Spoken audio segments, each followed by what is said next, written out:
Good morning, everyone. Boker Tov. In this week's Torah portion, we have the dramatic story of the brothers arriving in Egypt and standing before the viceroy, who was none other than their brother that they threw into a pit and sold into slavery.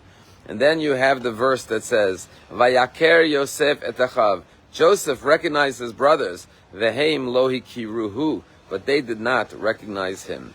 And the obvious answer why is because he recognized the brothers, but they didn't recognize him because he was 17 years old when they sold him into slavery. Now he's 39 years old, 22 years later, and he's dressed as the viceroy wearing Egyptian garb. He has a new name, a whole new appearance, and so he sees them and recognizes them, but they don't recognize him. But there's a deeper message to this verse. You see, the book of Bereshit, Genesis, is all about sibling rivalry. But there's a deeper message to this sibling rivalry. Judaism is the oldest of all the three major faiths: Judaism, Christianity, and Islam. But unfortunately, there's sibling rivalry. The brothers, the sister religions of Judaism, like the brothers were envious and despised their younger brother, Joseph, they, throughout the millenniums, had enmity, hatred, and jealousy of the Jewish people. And like the brothers tried to do away with their baby brother Joseph, the other religions try to harm the Jewish people as well. Sometimes by literally trying to kill us with persecution and pogroms and holocausts and inquisitions. And then sometimes they just wanted to get rid of us, sell us into a slavery, send us to another foreign land, expulsions from one land after the other. But lo and behold, like Joseph, who rose to greatness and fulfilled all his visions and all his dreams, the Jewish people never stopped dreaming. And after 2,000 years of exile, came back to the land of Israel and returned home and realized all of our dreams. And the nations of the world look at the Jewish people with hatred and enmity. And the verse says, Vayaker Yosef et achav.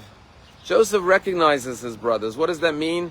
He acknowledges their existence. He respects their right to be and wants to live in peace with them. But Veheim lo hikiruhu, they do not recognize him.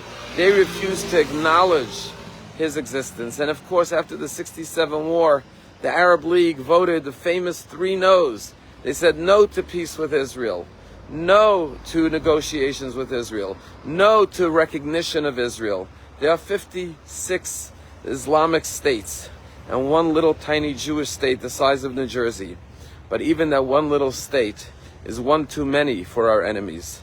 And that's why the slogan, from the river to the sea, Palestine shall be free. They refuse to recognize the Jewish people's right to exist. It's not a question of political disputes on what the borders of Israel is. They don't want Israel to have any borders. They want Israel to cease to exist, God forbid. They refuse to recognize their brother Joseph, their baby brother.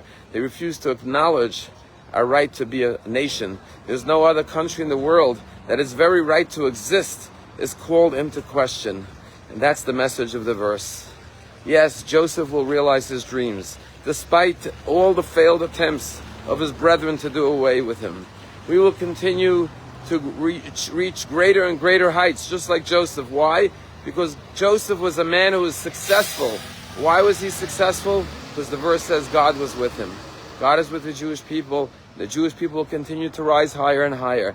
And despite the fact that the nations of the world refuse to recognize our existence, but we will continue to recognize them and say, we want to live in peace with you.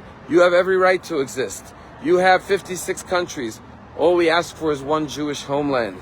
And we offer our hand in peace, the Abraham Accords, and God willing, the expansion of it. And those who wish to recognize us and live in peace with us, as the brothers did at the end with Joseph, they will find blessings as the brothers found in the land of Egypt.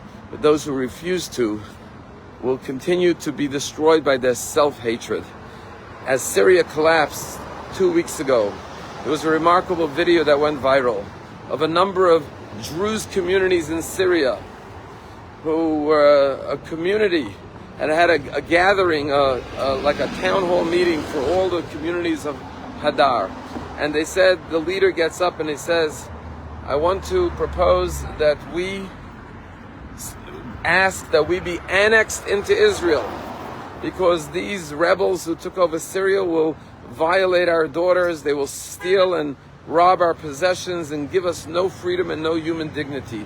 But if we're annexed into the Golan Heights with Israel, we'll be able to live in peace and prosperity. And then all the people in the room of these communities shout out, we agree, we accept.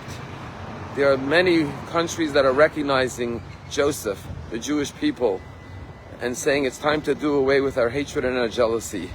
Those will be embraced the way Joseph embraced his brothers, with forgiveness, with reconciliation. But those who don't will continue to watch the Jewish people rise higher and higher to their own chagrin, to their own dismay, to their own disappointment, until they ultimately recognize that God's plan will always succeed. Have a wonderful day.